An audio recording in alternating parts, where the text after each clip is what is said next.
You're watching Cars.tv.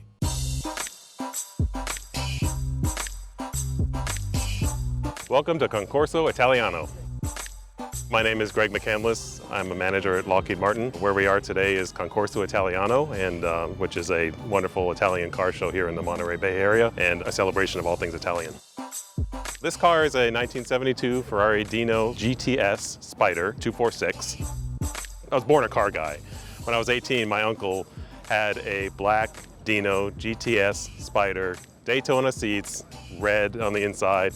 And when I saw this car and bring a trailer, it went up for sale in Connecticut.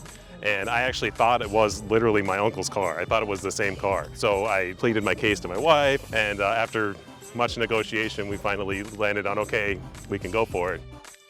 The story of the Dino is Enzo Ferrari had his front-engine V12 cars, and that was really the heart of the Ferrari brand, and he felt like every Ferrari really should have V12, and really the engine should be in the front. And his son, Alfredino Ferrari, had a part in designing V6 engines for racing, for originally Formula 2 and then eventually Formula 1 back in the 50s. Sadly, his son passed away in that time frame, young, from muscular dystrophy. And so it kind of came together. There's this V6 engine. Porsche had the 911 and their success with the 911. So Ferrari, the company, said, you know what, let's compete with Porsche, but I don't want to put a Ferrari badge on a car that has a V6 engine. So I'm going to create a new sub-brand called Dino.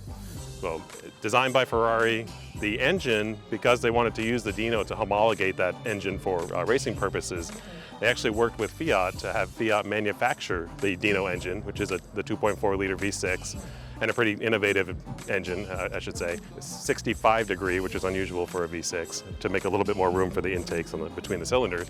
So that started the working with Fiat. This was before Fiat purchased Ferrari. So before that, they were kind of developing relationships. And so the V6 Ferrari Dino engine, manufactured by Fiat, and then they actually put that engine in several other cars as well. There's a Fiat Dino Spyder, a Fiat Dino Coupe, and then the Ferrari Dino.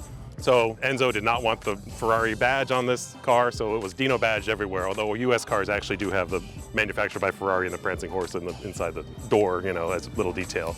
And then time passed, they were actually having a hard time with the Dino brand, and people wanted that Ferrari, and even in the ads when it first came out, Ferrari famously said the Dino almost a Ferrari. So it was like, you know, like putting it down. And then they used to, in car shows, they would park them over with a Fiat, so that's not a Ferrari, you know, so it's like, and things have really changed. So now collectors have recognized it's a true Ferrari. And its historical significance now, this is the first mid-engine Ferrari that started the whole line of what most people think of now when they think of Ferrari. I mean, it's stunning, and the first time here, my jaw just dropped. I mean, you picture being around, you know, 1,000 or so Italian exotics, many of them, you know, just beautiful, all of them really beautiful in their own way. If you're a car guy, you know, you get excited about seeing a car in the road that's special or unique, and the idea of being able to come to a place where there's, you know, just thousands of them, and then among those, the ones that are special or unique to you, it's just a thrill. If you're coming to Monterey and doing the car week thing, I would absolutely put it high on the list. And Italian cars, you know, I mean, you can hear them and you see them, just the way that the passion that comes with the Italian vehicle design and execution is second to none.